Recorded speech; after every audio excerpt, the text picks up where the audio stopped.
Fijinti. Selamat datang.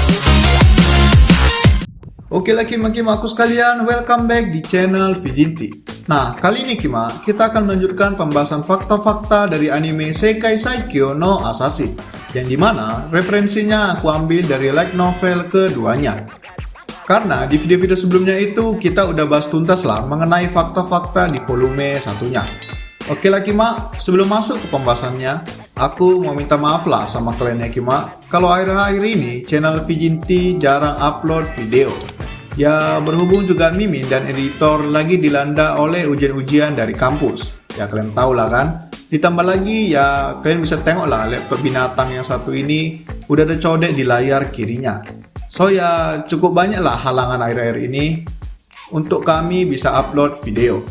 Jadi ya aku minta maaf lah untuk penonton setia channel ini yang udah nunggu ini berminggu-minggu. Untuk sekarang Mimin udah dapat lah alternatifnya untuk sementara. Jadi ya harusnya bisa upload lah sering-sering lagi. Oke Kimaku? Baiklah, no bacot no debat, kita langsung gas ke pembahasannya. Nah, di video kali ini Kima, kita akan membahas beberapa fakta yang terdiri dari 3 topik, yaitu yang pertama, identitas si dia yang baru. Kemudian yang kedua, Akademi Sihir. Kemudian topik yang ketiga yaitu identitas sang pahlawan. Nah, itulah ketiga topik yang akan kita bahas kali ini. Oke lah, kita masuk ke topik yang pertama yaitu identitas si dia yang baru. Nah, di arc terakhir volume 1 light novelnya Kima, tepatnya di video fakta part-part sebelumnya, kita udah tahu kalau si dia ini telah ditawan di negaranya sendiri dan sudah diselamatkan oleh si Luffy. Nah, awalnya si dia ini seharusnya memalsukan kematiannya. Namun, karena misi tersebut gagal, alhasil Kian pun memikirkan cara alternatifnya, yaitu mengubah identitas si dia ini menjadi adik dari si Luffy dan membawa si dia untuk tinggal di kediaman Tua Hade. Oh ya, sekarang kita sebutnya Tua Hade ya Kima, bukan Tua Tade lagi. Ya, thanks juga lah untuk salah satu subscriber yang udah ngekoreksi, oke? Nah, jadi untuk sekarang si dia ini udah berubah nama menjadi Claudia Tua Hade, yaitu adik dari Luffy Tua Hade. Nah, ternyata Kima, si Kian ini sebenarnya udah nyiapin sebuah identitas untuk adik si Luffy sebagai bentuk jaga-jaga. Simpelnya itu Kima, si Kian ini udah dari jauh-jauh hari lah, dia udah nyiapin sebuah identitas palsu yaitu adik dari si Luffy. Yang dimana yang kita tahu kalau si Luffy ini tidak memiliki seorang adik, melainkan hanya memiliki seorang kakak, namun itu pun sudah meninggal, yaitu si Ruff. Jadi Kima, si Kian ini seakan dari jauh-jauh hari udah tahulah kalau akan muncul kejadian seperti ini, yang dimana akan muncul seseorang yang akan menggunakan identitas palsu tersebut, yaitu untuk menjadi adik si Luffy, dan orang tersebut ialah si dia. Nah, di sini aku cukup kaget lah nengok si Kian ini Kima. Kayak insting assassin dia itu udah tajam betul-betul lah, udah tajam kali lah, kayak pohon pisang di binjai itu, tahu kalian? Ya gitulah, sampai-sampai dia kepikiran kalau suatu saat identitas adik si Luffy yang palsu tersebut pasti akan berguna nantinya. Dan ya terbukti kan Kima, ada juga orang yang memakai identitas tersebut, yaitu si dia ini. Dan yang anehnya Kima, coba kalian tengoklah nama identitas palsu tersebut dengan nama asli si dia. Bisa mirip persis loh Kima, Claudia, dia. Maksudnya sama-sama diakhirin dengan kata dia. Yang dimana nama Claudia itu udah dibuat jauh-jauh hari oleh si Kian. Seakan ya Kima, si Kian ini udah tau lah kalau nantinya si dia inilah yang akan menggunakan identitas palsu tersebut. Itu makanya namanya agak dimirip-miripkan. Ngerti kan Kima? Nah, itulah yang kayak gue bilang tadi Kima. Si Kian ini instingnya betul-betul tajam lah untuk urusan kayak gini. Maksudnya urusan-urusan assassin ya Kima. So ya, akhirnya setelah merubah identitas, si dia ini pun tinggal bersama dengan Luffy dan mempelajari seni assassin dari si Luffy sendiri. Jadi kayak guru menjadi murid lah bisa dibilang. Si dia yang ngajarin sihir dan si Luffy yang ngajarin teknik assassin. Nah, si dia ini juga sempat memberikan salah satu harta negaranya berupa cincin peninggalan ibunya sebagai bayaran atas semua kebaikan keluarga Tua Hade kepada dirinya. Namun, si Kian ini dengan tegas menolaknya. Entah mungkin itu takut berhutang budi atau apa itu ya, pokoknya si Kian ini dengan tegas lah menolaknya Kima. Oke Kima, sekarang kita masuk ke topik yang kedua yaitu Akademi Sihir. Nah, diketahui Kima, di kerajaan Alvan tersebut, semua penyihir yang sudah menginjak umur 14 tahun wajib mengikuti Akademi Kesatria, yang dimana hal tersebut dilakukan karena para bangsawan generasi tua di sana ingin agar para generasi muda sangat loyal kepada kerajaan. Dengan kata lain, kegiatan akademi tersebut bertujuan untuk meningkatkan loyalitas dan kesetiaan para penyihir kepada kerajaan Alvan. Namun, tak hanya bangsawan yang bisa mengikuti Akademi Kesatria tersebut. Dengan kata lain, asalkan seseorang tersebut memiliki kapasitas mana, maka ia diperbolehkan mengikuti Akademi Kesatria. Itulah sebabnya, Tarte yang bukan merupakan seorang bangsawan bisa mengikuti akademi tersebut. Nah, Akademi Kesatria ini baru didirikan 5 tahun silam, yang dimana saat itu Luffy baru berusia 9 tahun. Jadi ya bisa dibilang juga baru-baru berdirilah akademi tersebut. Nah, selain untuk lembaga pendidikan atau sekolah, akademi tersebut juga berfungsi sebagai benteng kerajaan Alvan. Nah, benteng di sini aku kurang tahu lah maksudnya Kima. Entah itu karena dikelilingi tembok besar atau mungkin ada senjata rahasianya. Ya masih belum tahu pastilah aku Kima.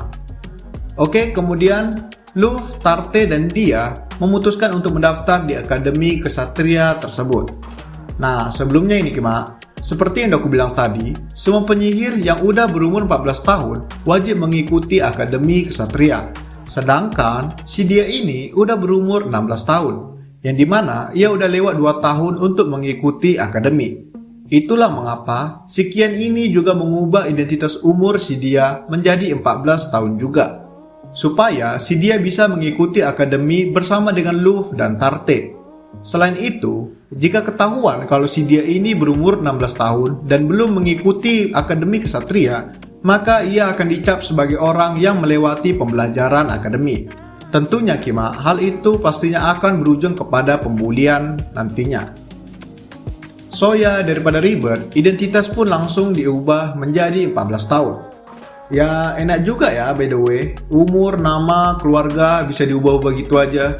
Ya bisa dibilang ini bukan power orang dalam lagi Kima, udah power keluarga assassin ya kan. Kayak semua bisa dilakukan atau dinegosiasi asalkan kita punya koneksi dan uang lah, bisa dibilang gitu. So ya itulah cara kerja assassin terutama di kerajaan Alvan ini Kima, oke? Kemudian topik yang terakhir yaitu identitas si pahlawan. Nah untuk topik ini kayaknya aku udah singgung-singgung tipis lah Kima di beberapa part sebelumnya. So ya di video ini kita akan bahas cukup detail lah mengenai identitas si pahlawan. Oke, kita awali dengan namanya yaitu Epona Rhiannon. Nah si Epona ini Kima dulunya hanyalah seorang anak biasa yang bahkan tidak memiliki kapasitas mana. Namun, tiba-tiba ia terpilih sebagai pahlawan dan kekuatan pahlawan terbangun dalam dirinya. For your information, Kima, sistem pahlawan di dunia tersebut bukan dengan cara dilahirkan atau bereinkarnasi, melainkan dengan cara dibangkitkan. Dalam artiannya ini, Kima, jika seseorang terpilih menjadi pahlawan, maka kekuatan pahlawan akan bangkit dalam diri orang tersebut dan bukan dibawa sejak lahir. Dalam artian juga, bisa aja orang tersebut dipilih menjadi pahlawan saat sudah berumur tua, atau bisa dibilang kekuatannya bangkit saat sudah tua. Jadi ya nggak ada pastinya lah kapan kekuatan pahlawan tersebut bangkit. Namun yang pasti itu bukan bisa didapatkan dari lahir atau dengan reinkarnasi Kima, oke? Nah diketahui juga Kima, kalau keahlian dan pengalaman si Epona ini dalam sihir maupun pertempuran sangatlah rendah atau minim. Itu bisa disebabkan karena ia dulunya tidak memiliki pengetahuan apa-apa tentang mana dan sihir. Dan secara tiba-tiba juga ia terpilih menjadi seorang pahlawan. Jadi bisa dibilang Kima, si Epona ini sangat kuat lah karena udah memiliki kekuatan pahlawan. Namun karena ia dipilih secara tiba-tiba dan gak ada yang mengajarinya tentang mana maupun sihir, alhasil ia tidak memiliki pengetahuan apa-apa mengenai pertarungan. Itu sebabnya pada saat tes pengetahuan di akademi nantinya, si Epona ini selalu berada di peringkat terakhir. Nah, for your information juga Kima, si Luffy ini juga akan bertemu dengan Epona di Akademi Kesatria. Ya, jadi itulah saat mereka pertama kali berjumpa, yaitu di akademi tersebut, oke? Kemudian lanjut, seperti yang aku bilang tadi Kima, si Epona ini kayak betul-betul nggak tahu lah, nggak punya pengetahuan apa-apa mengenai pertarungan dan sihir. Jadi Epona ini pas di akademi nanti selalu berada di peringkat terakhir, terutama di bidang pengetahuan. Analoginya itu gini Kima, Epona ini, andaikan dia mukul tembok, bisalah langsung hancur dengan sekali pukul. Namun, ia nggak tahu cara memukul yang benar atau teknik menghancurkan yang benar. Simpelnya gitulah Kima, dia kuat tapi nggak punya teknik dan pengetahuan. Itulah yang menggambarkan pahlawan kita Epona ini. Oh iya, aku juga lupa bilang sama kalian Kima, by the way, dia ini nggak trap ya Kima. Yang artinya, Epona ini murni seorang perempuan. So ya, biarpun di identitas tertulis laki-laki, namun Epona ini aslinya ialah seorang perempuan Kima. So ya, nggak kena trap lah kita kali ini. Hehe. Nah, untuk ability atau skill yang ia miliki, diketahui kalau Epona ini memiliki total 30 skill dan 5 diantaranya ialah skill tingkat S. Untuk sekarang, aku sendiri juga belum tahu lagi apakah ke-30 skill tersebut udah ada sejak Epona terpilih menjadi pahlawan atau seiring berjalannya waktu baru ia memiliki 30 skill. Cuman yang pasti Kima, total skillnya itu betul-betul menang jauh lah daripada si Luffy. Itu sebabnya pada saat di akademi nanti, si Luffy ini beberapa kali dibuat terkejut oleh kekuatan si Epona dan skill miliknya nantinya. Sampai-sampai si Luffy ini nggak nyangka lah kalau nantinya ia akan berurusan dan bahkan akan melawan si Epona ini. Oke lah Kima, sekian untuk video kali ini. Fakta-fakta berikutnya akan kita bahas di part dan video selanjutnya. Cuman yang perlu kalian tahu Kima, untuk volume 2 kali ini, cerita dan artnya itu hanya berlangsung di sekitar akademi saja. Jadi ya, bisa dibilang untuk beberapa video ke depan, kita akan membahas seputar kegiatan dan peristiwa yang terjadi di akademi. Oke lah Kima, jangan kemana-mana, jangan main jauh-jauh, nanti hilang. Jangan lupa like, comment, subscribe, and goodbye Kima. 心臓を捧げよう